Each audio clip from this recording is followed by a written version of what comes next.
Chapter 5. Now will I sing to my well-beloved a song of my beloved touching his vineyard. My well-beloved hath a vineyard in a very fruitful hill.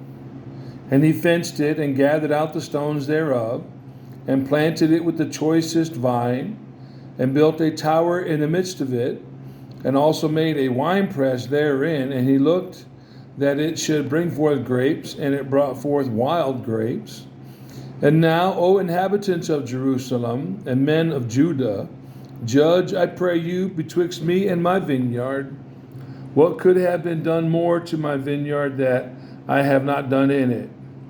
Wherefore, when I looked that it should bring forth grapes, brought it forth wild grapes. And now go to, I will tell you what I will do to my vineyard. I will take away the hedge thereof, and it shall be eaten up, and break down the wall thereof, and it shall be trodden down. And I will lay it to waste. It shall not be pruned nor digged, and there shall come up briars and thorns. I will also command the clouds that they rain no rain upon it. For the vineyard of the Lord of hosts is the house of Israel, and the men of Judah his pleasant plant. And he looked for judgment, but behold, oppression, for righteousness, but behold, a cry. Woe unto them that join house to house, that lay field to field, till there be no place, that they may be placed alone in the midst of the earth. In mine ears said the Lord of hosts, of a truth many houses shall be desolate, even great and fair, without inhabitant. Yea, 10 acres of vineyard shall yield 1 bath, and the seed of an homer shall yield 1 ephah.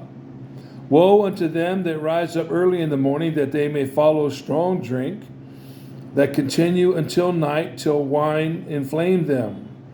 And the harp and the viol, the tabret and pipe and wine are in their feast, but they regard not the work of the Lord, neither consider the operation of his hands. Wherefore my people are gone into captivity, because they have no knowledge, and their honorable men are famished, and their multitude dried up with thirst. Therefore hell hath enlarged herself, and opened her mouth without measure, and their glory and their multitude and their pomp, and he that rejoiceth shall descend into it. And the mean man shall be brought down, and the mighty man shall be humbled, and the eyes of the lofty shall be humbled. But the Lord of hosts shall be exalted in judgment, and God that is holy shall be sanctified in righteousness. Then shall the lambs feed after their manner, and the waste places of the fat ones shall strangers eat. Woe unto them that draw iniquity with cords of vanity, and sin, as it were, with a cart rope, that say, let him make speed and hasten his work, that we may see it, and let the counsel of the Holy One of Israel draw nigh and come, that we may know it. Woe unto them that call evil good, and good evil, that put darkness for light, and light for darkness, that put bitter for sweet, and sweet for bitter. Woe unto them that are wise in their own eyes, and prudent in their own sight. Woe unto them that are mighty to drink wine, and men of strength to mingle strong drink, which justify the wicked for reward, and take away the righteousness of the righteous from him. Therefore, as the fire devoureth the stubble, and the flame consumeth the chaff, so their root shall be as rottenness, and their blossom shall go up as dust, because they have cast away the law of the Lord of hosts, and despised the word of the Holy One of Israel. Therefore is the anger of the Lord kindled against his people, and he has stretched forth his hand against them, and has smitten them, and the hills did tremble, and their carcasses were torn in the midst of the streets. For all this his anger is not turned away, but his hand is stretched out still.